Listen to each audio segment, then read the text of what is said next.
Boss TV ವೀಕ್ಷಕರಿಗೆಲ್ಲ Manjunath Bhat Guruji ಮಾಡುವ ನಮಸ್ಕಾರಗಳು. April ಮಾಸ ಭವಿಷ್ಯ ವೃಷಭ ರಾಶಿ.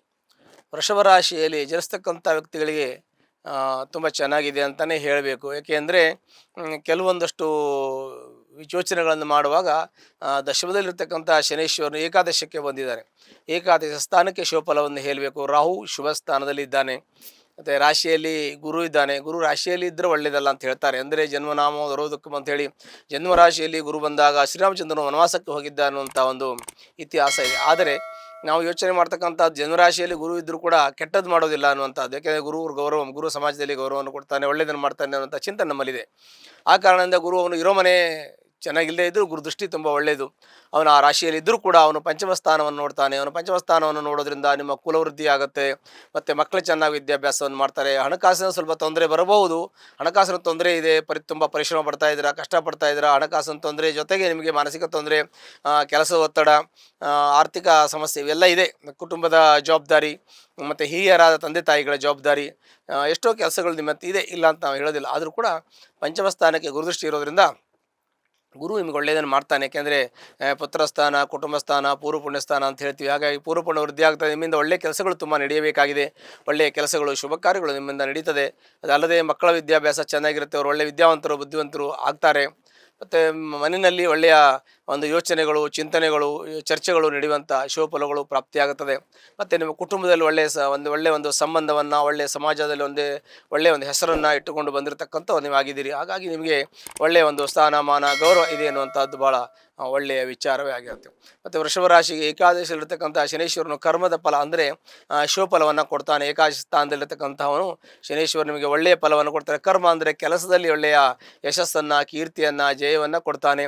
ನೀವು ಮಾಡಿರ್ತಕ್ಕಂಥ ಕೆಲಸದಲ್ಲಿ ಪ್ರಮೋಷನ್ ಸಿಗುವಂಥ ಯೋಗ, ಇನ್ಕ್ರಿಮೆಂಟ್ ಆಗುವಂಥ ಯೋಗ, ಸಂಬಳ ಹೆಚ್ಚಿಗೆ ಸಿಗುವಂಥ ಯೋಗ, ಇಲ್ಲ ಸ್ಥಾನ ಬದಲಾವಣೆ ಮಾಡಿದಾಗ ನಿಮ್ಗೆ ಒಳ್ಳೆಯ ಉದ್ಯೋಗದಲ್ಲಿ ಯಶಸ್ಸು, ಒಳ್ಳೆಯ ಒಂದು ಹುದ್ದೆಗೆ ಹೋಗಿ ಕುಳಿತುಕೊಳ್ಳುವಂಥ ಯೋಗಗಳನ್ನು ಕೂಡ ಭಗವಂತ ಕೊಡ್ತಾನೆ. ನಿಮಗೆ ಭಗವಂತ ಒಳ್ಳೇದು ಮಾಡ್ತಾನೆ ಅನ್ನೋದು ಭಾಳ ಸಂತೋಷದ ವಿಚಾರ. ಆರ್ಥಿಕ ಸಂಕಷ್ಟ ನಿಮಗಿದೆ. ಆರೋಗ್ಯದಲ್ಲಿ ಸ್ವಲ್ಪ ಕಿರಿಕಿರಿ ಇದೆ. ನಿಮಗೆ ಸೊಂಟ, ಬೆನ್ನು, ಕತ್ತು ನೋವಿದೆ. ಸ್ವಲ್ಪ ನರಗಳ ವಿಕಸಿಸುತ್ತದೆ. ಅಲ್ಲದೆ ನಿಮಗೆ ಇನ್ನು ಮನೆಯಲ್ಲಿ ಕೆಲವೊಂದಷ್ಟು ಸಣ್ಣ ಪುಟ್ಟ ಸಮಸ್ಯೆಗಳು ಇದೆ. ಅದಿಲ್ಲ ಅಂತ ನಾನು ಹೇಳಲ್ಲ, ಅದು ಇರುತ್ತೆ. ಸಾಮಾನ್ಯವಾಗಿ ಎಲ್ಲರ ಮನೆಯಲ್ಲಿ ಏನೋ ಒಂದು ಆಗ್ತಾ ಇರುತ್ತೆ, ಏನೋ ಆಗದೆ ಇರೋಲ್ಲ. ಆದರೆ ನಿಮ್ಗೆ ಸ್ವಲ್ಪ ಹೆಚ್ಚಿಗೆ ಇದೆ ಅಂತ ನಾವು ಹೇಳಬೇಕು. ನೀವು ಮನೆ ಕಟ್ಟಬೇಕು, ಸೈಟ್ ತೊಗೋಬೇಕು, ಫ್ಲಾಟ್ ತೊಗೋಬೇಕು ಅಂತ ಯೋಚನೆ ಮಾಡ್ತಾ ಇದ್ದೀರಾ. ಈಗ ಇನ್ನು ಸ್ವಲ್ಪ ಸಮಯ ಕಾಯ್ತಾ ಇರಿ, ನಿಮಗೆ ಒಳ್ಳೆಯ ಸಮಯ ಬರುತ್ತದೆ. ನಿಮಗೆ ಮನೆ, ಪ್ಲಾಟು, ಕಾರು ತೆಗೆದುಕೊಳ್ಳುವಂಥ ಯೋಗ ಬಂದಾಗ ನಾನು ಹೇಳ್ತೀನಿ, ಆ ಸಮಯದಲ್ಲಿ ತೆಗೆದುಕೊಳ್ಳಿ. ಖಂಡಿತ ನಿಮಗೆ ಅದೆಲ್ಲವೂ ಕೂಡ ನಿಮಗೆ ಕೂಡಿ ಬರುವಂಥ ಯೋಗಗಳು ಪ್ರಾಪ್ತಿಯಾಗತ್ತೆ. ಪ್ರಯತ್ನ ನಿರಂತರವಾಗಿರಲಿ, ದೃಢವಾದ ಮನಸ್ಸನ್ನಿಟ್ಟುಕೊಳ್ಳಿ. ಮತ್ತು ದೇವರನ್ನು ನಂಬಿ, ದೇವರು ನಿಮಗೆ ಒಳ್ಳೆ ರೀತಿಯಲ್ಲಿ ಅನುಕೂಲವನ್ನು ಮಾಡಿಕೊಡ್ತಾನೆ. ಮನಸ್ಪೂರ್ವಕ ನೀವು ಭಕ್ತಿಪೂರ್ವಕ ದೇವರನ್ನು ಪ್ರಾರ್ಥನೆ ಮಾಡ್ಕೊಳ್ಳಿ. ನಿಮಗೆ ಎಲ್ಲ ರೀತಿಯಲ್ಲೂ ದೇವರ ಸಹಾಯ ನಿಮಗೆ ಸಿಗುತ್ತೆ. ಅದರ ಜೊತೆಗೆ ನಿಮ್ಮ ಜಾತಕವೂ ಕೂಡ ಅದಕ್ಕೆ ಪೂರಕವಾಗಿರುತ್ತೆ. ಹಾಗಾಗಿ ನಿಮ್ಮ ಒಂದು ನಿಷ್ಠೆ, ನಿಮ್ಮ ಪ್ರಾಮಾಣಿಕತೆ ಒಂದು ತುಂಬ ಒಳ್ಳೆಯ ಕೆಲಸವನ್ನು ಮಾಡುತ್ತೆ. ನೀವು ಮಾಡೋ ಕೆಲಸದಲ್ಲಿ ಯಶಸ್ಸು, ಕೀರ್ತಿ ಎಲ್ಲವೂ ಸಿಗುತ್ತೆ. ಇನ್ನು ಆಸ್ತಿ ವಿಚಾರ ಬಂದಾಗ ಸ್ವಲ್ಪ ಸಮಯ ಕಾಯಬೇಕಾಗತ್ತೆ. ಮಕ್ಕಳ ವಿಚಾರ ಬಂದಾಗ ತುಂಬ ಚೆನ್ನಾಗಿ ಮಕ್ಕಳು ವಿದ್ಯಾವಂತರು, ಜ್ಞಾನವಂತರಾಗ್ತಾರೆ, ಓದ್ತಾರೆ, ಅದರಲ್ಲಿ ಯಾವುದೇ ಸಂದೇಹ ಇಲ್ಲ.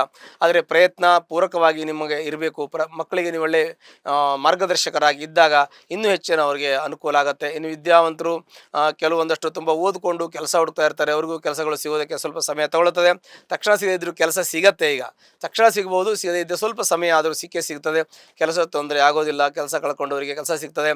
ಏನು ಆಯಿಲ್ ಬಿಸ್ನೆಸ್ ಮಾಡ್ತಕ್ಕಂಥವ್ರು, ಇಂಜನ್ ಆಯಿಲ್ ಬಿಸ್ನೆಸ್ ಮಾಡ್ತಕ್ಕಂಥವ್ರಿಗೆ, ಆಮೇಲೆ ಕೆಲವೊಂದಷ್ಟು ಹೈನುಗಾರಿಕೆ ಮಾಡ್ತಕ್ಕಂಥ ವ್ಯಕ್ತಿಗಳಿಗೆ, ಅಲ್ಲದೆ ನಿಮಗೆ ಕೃಷಿ ಮಾಡ್ತಕ್ಕಂಥ ವ್ಯಕ್ತಿಗಳಿಗೆ, ಅಂಥವರಿಗೆಲ್ಲ ತರಕಾರಿ, ಹೂವು, ಈ ಥರ ಕೃಷಿ ಮಾರಾಟ ಮಾಡ್ತಕ್ಕಂಥವ್ರು, ಲೇವಾಲೇವಿ ಮಾಡ್ತಕ್ಕಂಥವ್ರಿಗೆಲ್ಲ ಶುಭ ಯೋಗಗಳಿದೆ ಅಂತ ನಾವು ಹೇಳಬೇಕು. ಇದು ನೀರಿನ ವ್ಯಾಪಾರ, ಹಾಲಿನ ವ್ಯಾಪಾರ ಮಾಡ್ತಕ್ಕಂಥವ್ರಿಗೆ ಒಳ್ಳೆ ಫಲಗಳಿರ್ತದೆ. ಇವೆಲ್ಲ ಕೂಡ ಶುಭ ಫಲಗಳು ನಿಮಗೆ ಪ್ರಾಪ್ತಿಯಾಗುತ್ತೆ. ಹಾಗಾಗಿ ನಾವು ಇನ್ನು ದಾಂಪತ್ಯದಲ್ಲಿ ಸಣ್ಣ ಪುಟ್ಟ ರಗಳೆ ಇರ್ಬೋದು, ಆದರೆ ಸ್ವಲ್ಪ ಕಡಿಮೆ ಪ್ರಮಾಣದಲ್ಲಿ ಇದ್ದರೆ ಅದನ್ನು ಸರಿಪಡ್ಕೊಳ್ಳಿ, ಅದೇನು ತೊಂದರೆ ಆಗೋದಿಲ್ಲ. ಕೆಲಸದಲ್ಲಿ ಸ್ವಲ್ಪ ನಿಮಗೆ ಅಡಚಣೆ ಆಗಿತ್ತು ಮುಂಚೆ, ಈಗ ಅಡಚಣೆ ಆಗಲ್ಲ. ಈಗ ಕೆಲಸದ ತೊಂದರೆ ಎಲ್ಲ ಈಗ ಪರಿಹಾರ ಆಗುವಂಥ ಯೋಗಗಳು ನಿಮಗೆ ಪ್ರಾಪ್ತಿಯಾಗಿದೆ. ಖಂಡಿತ ಅದು ಒಳ್ಳೆಯದಾಗತ್ತೆ. ಅದರ ಜೊತೆಗೆ ನಿಮಗೆ ಇನ್ನು ಕೆಲವೊಂದಷ್ಟು ನಾವು ಹೇಳಬೇಕಾಗಿದೆ. ಯಾಕೆಂದರೆ ಪಿತರಾಯಿತ ಆಸ್ತಿ ವಿಚಾರ ಬಂದಾಗ ಅದರಲ್ಲೂ ಸ್ವಲ್ಪ ಗೊಂದಲ ಇದೆ. ಅದು ಇನ್ನು ಮುಂದೆ ಸರಿ ಹೋಗ್ತದೆ. ಅದನ್ನು ಕೂಡ ಪ್ರಯತ್ನ ಪಡಬೇಕು, ಒಳ್ಳೆಯದಾಗುತ್ತೆ. ನಿಮ್ಮ ಮನೆಯಲ್ಲಿ ಶುಭ ಕಾರ್ಯಗಳು ನಡೀಬೇಕು ಅನ್ನುವಂಥ ಚಿಂತನೆ ಇದೆ. ಅದು ಕೂಡ ಸ್ವಲ್ಪ ಸಮಯ ತಗೊಳ್ತದೆ. ಮನೆಯಲ್ಲಿ ಶುಭ ಕಾರ್ಯ ನಡೀತದೆ. ಮದುವೆ ಆಗುವಂಥ ವ್ಯಕ್ತಿಗಳು ಯಾರಾದರೂ ಇದ್ದರೆ ಮದುವೆ ಆಗುವಂಥ ಯೋಗ, ಮತ್ತು ಮನೆ ಕಟ್ಟುವಂಥ ಯೋಗ, ನಾಮಕರಣ ಮಾಡುವಂಥ ಯೋಗ, ಬಿಸ್ನೆಸ್ಸನ್ನು ಅಂದರೆ ಉದ್ಯೋಗವನ್ನು ಪ್ರಾರಂಭ ಮಾಡುವಂಥ ಯೋಗ, ಹೊರದೇಶ ಪ್ರಯಾಣ ಮಾಡುವಂಥ ಇವೆಲ್ಲ ಯೋಗಗಳು ಕೂಡ ನಿಮಗೆ ಕೆಲವೇ ಸಮಯಗಳಲ್ಲಿ ಕೆಲವೇ ತಿಂಗಳುಗಳಲ್ಲಿ ಕೂಡಿ ಬರ್ತದೆ. ಕೂಡಿ ಬಂದಾಗ ನಾನು ಹೇಳ್ತೇನೆ ನಿಮಗೆ ಒಳ್ಳೆಯದಾಗತ್ತೆ. ಒಂದು ವೇಳೆ ವೃಷಭ ರಾಶಿಯಲ್ಲಿ ಜನಿಸ್ತಕ್ಕಂಥ ವ್ಯಕ್ತಿಗಳು ಯಾರಾದರೂ ಕಷ್ಟದಲ್ಲಿ ಕಾರ್ಪಣ್ಯದಲ್ಲಿ ತೊಂದರೆಯಲ್ಲಿದ್ದರೆ ಅದಕ್ಕೆ ಸಂಬಂಧಪಟ್ಟಂಥ ಪರಿಹಾರವನ್ನು ಮಾಡಿಕೊಂಡ್ರೆ ಎಲ್ಲ ಕಷ್ಟಗಳು ಕೂಡ ಪರಿಹಾರ ಆಗುತ್ತೆ. ಹತ್ತಿರ ಇರತಕ್ಕಂಥ ಅಮ್ಮನವರ ದೇವಸ್ಥಾನಕ್ಕೆ ಹೋಗಿ ಶುಕ್ರವಾರ ದಿನ ನಿಮ್ಮ ರಾಶಿ ನಕ್ಷತ್ರವನ್ನು ಹೇಳ್ಕೊಂಡು ಕಷ್ಟವನ್ನು ಹೇಳ್ಕೊಂಡು ದೇವರಿಗೆ ಒಂದು ಅರ್ಚನೆಯನ್ನು ಮಾಡಿ, ಕುಂಕುಮಾರ್ಚನೆಯನ್ನು ಮಾಡಿ, ಎಲ್ಲ ಕಷ್ಟಗಳು ಪರಿಹಾರ ಆಗುತ್ತೆ. ಶುಭವಾಗಲಿ. ಲೇಟೆಸ್ಟ್ ಹಾಗೂ ಇಂಟ್ರೆಸ್ಟಿಂಗ್ ಸುದ್ದಿಗಳಿಗಾಗಿ ಬಾಸ್ ಟಿವಿ ಕನ್ನಡ ಚಾನೆಲ್ನ ಸಬ್ಸ್ಕ್ರೈಬ್ ಮಾಡಿ. ಹಾಗೆಯೇ ಬೆಲ್ ಐಕಾನ್ ಪ್ರೆಸ್ ಮಾಡಿ. ಇದರ ಜೊತೆಗೆ ಫೇಸ್ಬುಕ್, ಇನ್ಸ್ಟಾಗ್ರಾಮ್, ಎಕ್ಸ್ನಲ್ಲೂ ಮಿಸ್ ಮಾಡದೆ ಫಾಲೋ ಮಾಡಿ.